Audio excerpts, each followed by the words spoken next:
नमस्कार दर्शक बंधु आपणको आम चैनल को स्वागत। पवित्र कार्तिक पूर्णिमा और कार्तिकेश्वर पूजा उपलक्षे आपणको अनेक अनेक शुभेच्छा और शुभकामना। आजिर एही भिडियोटी कुंभ राशिर लोकंक पई बहुत गुरुत्वपूर्ण रहिछि। काहींकि गुरुत्वपूर्ण रहिछि आपण भिडियोटी शेष पर्यंत देखिले निश्चित भाबरे जानि परिबे। आपणकर जदि कुंभ लग्न होइथाए तथापि भी आपण एही भिडियोटी को थरे मात्र शेष पर्यंत देखंतु कुंभ राशिर व्यक्ति विशेषंक जीवन एही कार्तिक पूर्णिमा और कार्तिकेश्वर पूजा ठारू बदलिबाकु जाउछि। कारण प्रमुख 5टी ग्रह मानक चलन रे बहुत बड़ परिवर्तन हेबाकु जाउछि, जहा फलरे आपणक जीवन रे मध्य बड़ परिवर्तन हेबो एवं एही परिवर्तन किछि शुभ फल देबो एवं किछि अशुभ फल मध्य देबो। देखंतु कर्म फलदाता न्यायर देवता शनि बक्रीरु मार्गी हेबाकु जाउछंती एवं देवगुरु बृहस्पति मार्गीरु बक्री हेबाकु जाउछंती। ता सहित बुध शुक्र सूर्यंकर राशि परिवर्तन हेबाकु जाउछि, जहा द्वारा आपणक जीवन रे बहुत बड़ परिवर्तन हेबाकु जाउछि। तेबे आसंतु जानिबा एही कार्तिक पूर्णिमा और कार्तिकेश्वर पूजा ठारू आपणक जीवन रे कौन सबु बड़ परिवर्तन हेबाकु जाउछि। किंतु भिडियोटी आरंभ करिबा पूर्वरु जदि आपणकर भी कुंभ राशि होइथाए एवं आपण भी ईश्वर को आंतरिक भक्ति एवं विश्वास करती तेबे भिडियोटी को लाइक करंतु। कमेंट बॉक्स रे जय जगन्नाथ जय मां लक्ष्मी अवश्य लिखि दियंतु। ताहाले आसंतु जानिबा केउ केउ बड़ परिवर्तन आसीबो आपणक जीवन रे एही 5टी ग्रहंकर राशि परिवर्तन द्वारा। देखंतु पूर्वरु आपणकर स्वास्थ्य बहुत खराब रहुथिला। आपण बहुत आर्थिक समस्या देई गति करुथिले। आपण ऋण आनिथिले किंतु ऋण सुझी पारु नथिले। ऋणर भार आपणक उपरे बढ़ी चलिथिला। आपणकु चाकरी प्राप्ति रे बहुत असुविधार सम्मुखीन हेबाकु पडुथिला। संतान संततिंक पई आपण बहुत चिंतित रहुथिले। आपणक परिवार रे अर्थर अभाव रहिथिला। आपणक परिवार रे खुशीर वातावरण नथिला। छोट बड़ समस्या परिवार रे सबु बेले लागि रहुथिला। आपणकर अजथा खर्च मध्य हेउथिला। दाम्पत्य जीवन रे कलह लागि रहुथिला।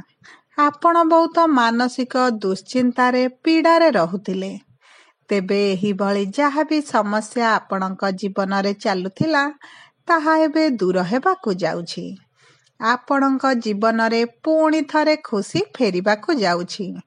तेबे आसंतु प्रथमे जानिबा आपणक राशि रे ग्रह मानकर उपस्थिति किपरि रहिछि। देखंतु आपणकर प्रथम घरे शनि विराजमान करिसंती। आपणकर द्वितीय गृह रे राहु, चतुर्थ गृह रे गुरु, षष्ठ गृह रे मंगल, अष्टम गृह रे केतु, नवम गृह रे सूर्य एवं बुध, दशम गृह रे शुक्र विराजमान करिसंती, जहा फल रे आपणकर एही गृह गुड़िक उपरे तांकर प्रभाव अधिक रहिबो। ता सहित तांकर दृष्टि आपणकर जेउ गृह उपरे रहिबो सेथिरे मध्य सेमाने प्रभाव पकाइबे। तेबे आसंतु प्रथमे जानिबा आपणक क्यारियर व्यापार वाणिज्य रे केउ परिवर्तन आसीबो। देखंतु क्यारियर ग्रह हेउचंती शनि, जिए आपणकर प्रथम घरे उपस्थित अछंती, जहा कारणरू आपणकर एही कार्तिक पूर्णिमा और कार्तिकेश्वर पूजा ठारू आपणकर कर्म क्षेत्र रे बड़ परिवर्तन आसीबो। विशेष करी आपण जदि व्यवसाय करूछंती आपणक व्यवसाय रे बहुत बड़ परिवर्तन हेबो। एही समय रे आपण जेते परिश्रम अधिका करिवे सेते अधिक लाभ पाइबे। जदि आपण श्रृंखलित होई कार्य करिवे आपणकर लाभटी द्विगुणित होइजिबो। कारण शनि महाराज आपणकर प्रथम घरे रहिबे। प्रथम घर ला आपणकर निजर गृह। ତେଣୁ ପ୍ରଥମ ଘରେ ଶନିଙ୍କର ଉପସ୍ଥିତି ହେତୁ ଏହା ଆପଣଙ୍କର ଚାକିରିରେ ବା ବ୍ୟବସାୟରେ ଆପଣଙ୍କ ଉପରେ ଅଧିକ ଚାପ ପକାଇବେ। ଆପଣଙ୍କୁ ବହୁତ ଗୁଡ଼ିଏ ଚ୍ୟାଲେଞ୍ଜର ଫେସ୍ କରିବାକୁ ପଡ଼ିବ। ଏହି ଚାପ ଏବଂ ଚ୍ୟାଲେଞ୍ଜ ଗୁଡ଼ିକ ଆପଣଙ୍କର ଭବିଷ୍ୟତକୁ ସୁଧାରିବା ଆରମ୍ଭ କରିବ। ଆପଣ ଚ୍ୟାଲେଞ୍ଜ ଗୁଡ଼ିକ ସହିତ ଆଗକୁ ଗତି କରିବା ଆରମ୍ଭ କରିବେ, ଯାହା ଫଳରେ ଆପଣଙ୍କ ଚାକିରିରେ ଉଚ୍ଚ ଅଧିକାରୀଙ୍କ ସହିତ ଆପଣଙ୍କର ସମ୍ପର୍କ ମଧୁର ହୋଇଯିବ। ଆପଣଙ୍କର ପରିଶ୍ରମ ପାଇଁ ଆପଣଙ୍କ ପଦୋନ୍ନତି ସହିତ ଦରମା ବୃଦ୍ଧି ମଧ୍ୟ ହେବ ଏବଂ ଯେଉଁମାନେ ବ୍ୟବସାୟ କରୁଛନ୍ତି ସେମାନଙ୍କ ବ୍ୟବସାୟରେ ପରିଶ୍ରମ ଅନୁପାତରେ ଆମଦାନୀ ବଢ଼ିଯିବ। ଆପଣଙ୍କର ଖରାପ ପରିସ୍ଥିତିରେ ସୁଧାର ଆସିବ। ଆପଣଙ୍କ ବ୍ୟବସାୟରେ ଲାଭ ବଢ଼ିଯିବ। ଯେଉଁମାନେ ବ୍ୟାପାର କରୁଛନ୍ତି ସେମାନଙ୍କୁ ହଠାତ୍ ଲାଭ ମଧ୍ୟ ମିଳିବ, କାରଣ ଆପଣଙ୍କର ଦ୍ୱିତୀୟ ଘରେ ରାହୁ ବିରାଜମାନ କରିଛନ୍ତି। ଦ୍ୱିତୀୟ ଘର ହେଲା ଧନର ଘର, ଲକ୍ଷ୍ମୀଙ୍କର ଘର। ଏହି ଘରେ ରାହୁଙ୍କର ଉପସ୍ଥିତି ହେତୁ ଆପଣଙ୍କୁ ଅଚାନକ ଧନ ପ୍ରାପ୍ତି ହେବାର ମଧ୍ୟ ଯୋଗ ରହିଛି।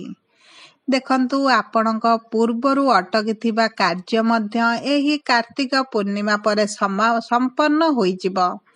ଆପଣଙ୍କ ପିଲାମାନଙ୍କ ଠାରୁ ମଧ୍ୟ ଆପଣଙ୍କୁ ସାହାଯ୍ୟ ମିଳିବ, ଯାହା ଫଳରେ ଆପଣଙ୍କ ବ୍ୟବସାୟରେ ଆୟ ଭଲ ହେବ।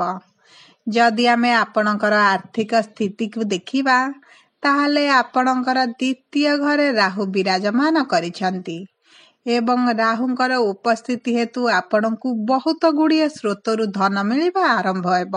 ଆପଣଙ୍କର ଆର୍ଥିକ ଅବସ୍ଥାରେ ଚାଲୁଥିବା ଖରାପ ପରିସ୍ଥିତିରେ ସୁଧାର ଆସିବ। ଆପଣଙ୍କ ବ୍ୟାଙ୍କରେ ଜମା ହୋଇଥିବା ପୁଞ୍ଜିରେ ମଧ୍ୟ ବୃଦ୍ଧି ଘଟିବ। କିନ୍ତୁ ଆପଣଙ୍କର ଚତୁର୍ଥ ଘରେ ଦେବଗୁରୁ ବୃହସ୍ପତି ବିରାଜମାନ କରିଛନ୍ତି, ଯେଉଁଥିପାଇଁ ଆପଣ ନିଜର ଭୋଗ ବିଳାସ ସୁଖ ପାଇଁ ଅଧିକ ଅର୍ଥ ଖର୍ଚ୍ଚ କରିବେ। ନିଜର ସୁଖ ସମ୍ପତ୍ତିରେ ବୃଦ୍ଧି କରିବେ। ଆପଣଙ୍କର ଅର୍ଥ ଆପଣଙ୍କୁ ନୂତନ ଜମି କିଣିବାରେ ଖର୍ଚ୍ଚ କରିପାରନ୍ତି।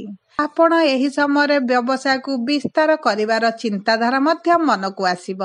ଦେଖନ୍ତୁ, ଆପଣଙ୍କୁ ଏହି କାର୍ତ୍ତିକ ପୂର୍ଣ୍ଣିମା ପରେ କିଛି ଯାତ୍ରା କରିବାକୁ ପଡ଼ିପାରେ, ଯାହା ଫଳରେ ଆପଣଙ୍କର କିଛି ଅର୍ଥ ଖର୍ଚ୍ଚ ହେବ। ଯଦି ଆମେ ଆପଣଙ୍କର ସ୍ୱାସ୍ଥ୍ୟକୁ ଦେଖିବା, ଆପଣଙ୍କର ସ୍ୱାସ୍ଥ୍ୟରେ ବହୁତ ଉନ୍ନତି ପରିଲକ୍ଷିତ ହେବ, କାରଣ ଆପଣଙ୍କର ଷଷ୍ଠ ଗୃହରେ ମଙ୍ଗଳ ବିରାଜମାନ କରିଛନ୍ତି। ମଙ୍ଗଳ ହେଉଛନ୍ତି ଊର୍ଜାର କାରକ। ଆପଣଙ୍କ ଶରୀରରେ ଗୋଟିଏ ପଜିଟିଭ ଊର୍ଜା ଭରିଦେବେ। ଆପଣଙ୍କୁ ଏନର୍ଜେଟିକ୍ ଫିଲ୍ କରାଇବେ। ଆପଣଙ୍କ ଶରୀରରେ ଥିବା ଅସୁବିଧା ଗୁଡ଼ିକ ଧୀରେ ଧୀରେ କମ୍ କରାଇବେ। ଆପଣଙ୍କୁ ନିଜର ସ୍ୱାସ୍ଥ୍ୟ ପ୍ରତି ସଚେତନ ହେବା ପାଇଁ ମଧ୍ୟ ବାଧ୍ୟ କରାଇବେ। ଦେଖନ୍ତୁ, ଆପଣଙ୍କ ଖାଦ୍ୟ ପାନୀୟକୁ ନେଇ ଆପଣଙ୍କୁ ଟିକେ ଅଧିକ ସଚେତନ ରହିବାକୁ ପଡ଼ିବ, କାରଣ ଆପଣଙ୍କର ବୃହସ୍ପତି ଆପଣଙ୍କ ଚତୁର୍ଥ ଘରେ ଥିବା ହେତୁ ଆପଣଙ୍କ ଗଳାରେ କିଛି ସଂକ୍ରମଣ ହେବାର ସମ୍ଭାବନା ଅଛି। ଯଦି ଆପଣଙ୍କ ଗୋଡ଼ରେ କିମ୍ବା ଜଙ୍ଘରେ କୌଣସି ଯନ୍ତ୍ରଣା ଥିଲା, ସେଥିରୁ ଆପଣଙ୍କୁ ଉପଶମ ମିଳିବ। ଯଦି ଆମେ ଆପଣଙ୍କର ପ୍ରେମ ସମ୍ପର୍କକୁ ବା ବୈବାହିକ ସମ୍ପର୍କକୁ ଦେଖିବା, ଆପଣଙ୍କ ସମ୍ପର୍କରେ ମଧୁରତା ଫେରିବ, କାରଣ ଆପଣଙ୍କର ଚତୁର୍ଥ ଘରେ ଗୁରୁଙ୍କର ଉପସ୍ଥିତି ହେତୁ ଆପଣଙ୍କର ପଞ୍ଚମ ଘରେ କିଛି ପ୍ରଭାବ ରହିବ। ପଞ୍ଚମ ଘର ହେଲା ଆପଣଙ୍କର ପ୍ରେମର ଘର, ସମ୍ପର୍କର ଘର ଏବଂ ସନ୍ତାନର ଘର। ଏହି ସମୟ ମଧ୍ୟରେ ଆପଣଙ୍କ ପ୍ରେମ ସମ୍ପର୍କରେ ନିକଟତରତା ବୃଦ୍ଧି ହେବ। ପୂର୍ବରୁ ଚାଲିଥିବା ଛୋଟ ବଡ଼ ସମସ୍ୟା ଧୀରେ ଧୀରେ ହ୍ରାସ ପାଇବ।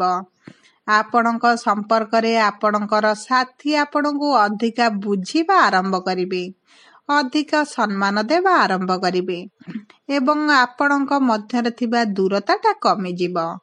ଆପଣଙ୍କର ପ୍ରିୟଜନଙ୍କ ସହିତ ଆପଣ ସୁଖଦ ସମୟ ମଧ୍ୟ ଅତିବାହିତ କରିବେ। ଆପଣ ଉଭୟ କୌଣସି ସ୍ଥାନକୁ ବୁଲିବାକୁ ମଧ୍ୟ ଯାଇପାରନ୍ତି। ଦେଖନ୍ତୁ, ଆପଣଙ୍କ ବୈବାହିକ ଜୀବନରେ ଚାଲିଥିବା ମତଭେଦ ମନମାଳିନ ମଧ୍ୟ ଦୂର ହୋଇଯିବ। ଆପଣଙ୍କର ସନ୍ତାନ ସୁଖ ଆପଣଙ୍କୁ ମିଳିବ। ଯଦି ସନ୍ତାନ ପ୍ରାପ୍ତିରେ ଆପଣଙ୍କୁ ଡିଲେ ହେଉଥିଲା, ସେଥିରେ ମଧ୍ୟ ସୁଧାର ଆସିବ। ଆପଣଙ୍କର ସନ୍ତାନ ପ୍ରାପ୍ତିର ଯୋଗ ଅଛି। ଯଦି ଆମେ ଆପଣଙ୍କର ପାରିବାରିକ ସମ୍ପର୍କକୁ ଦେଖିବା, ଏହି କାର୍ତ୍ତିକ ପୂର୍ଣ୍ଣିମା ଓ କାର୍ତ୍ତିକେଶ୍ୱର ପୂଜା ପରଠାରୁ ଆପଣଙ୍କ ସମ୍ପର୍କରେ ମଧୁରତା ବଢ଼ିବ। ଆପଣଙ୍କ ସମ୍ପର୍କରେ ଚାଲିଥିବା ମତଭେଦ ଛୋଟ ବଡ଼ କଥାକୁ ନେଇ ମନମାଳିନ ଶେଷ ହୋଇଯିବ। ଆପଣଙ୍କ ପିଲାମାନଙ୍କ ସୁଖରେ ବୃଦ୍ଧି ଘଟିବ। ଆପଣଙ୍କର ପିଲାମାନେ ଆପଣଙ୍କୁ ସମ୍ମାନ ମଧ୍ୟ ଦେବା ଆରମ୍ଭ କରିବେ। ଦେଖନ୍ତୁ, ଆପଣଙ୍କ ପରିବାରରେ ଧାର୍ମିକ ମାଙ୍ଗଳିକ କାର୍ଯ୍ୟକ୍ରମ ସମ୍ପନ୍ନ ହେବ। ଆପଣଙ୍କର ଆଧ୍ୟାତ୍ମିକ କାର୍ଯ୍ୟ ପ୍ରତି ଆଗ୍ରହ ବଢ଼ିବ। ଯଦି ଆପଣଙ୍କୁ ଆମ ଭିଡ଼ିଓଟି ପସନ୍ଦ ଆସିଥାଏ, ଭିଡ଼ିଓଟିକୁ ଲାଇକ୍ କରନ୍ତୁ। କମେଣ୍ଟ ବକ୍ସରେ ନିଜର ମତାମତ ପ୍ରଦାନ କରନ୍ତୁ। ଯଦି ପ୍ରଥମ ଥର ଆମ ଚ୍ୟାନେଲକୁ ଆସିଛନ୍ତି, ଚ୍ୟାନେଲଟିକୁ ସବସ୍କ୍ରାଇବ୍ କରନ୍ତୁ। ପାଖରେ ଥିବା ବେଲ୍ ଆଇକନକୁ ପ୍ରେସ୍ କରନ୍ତୁ। ଧନ୍ୟବାଦ।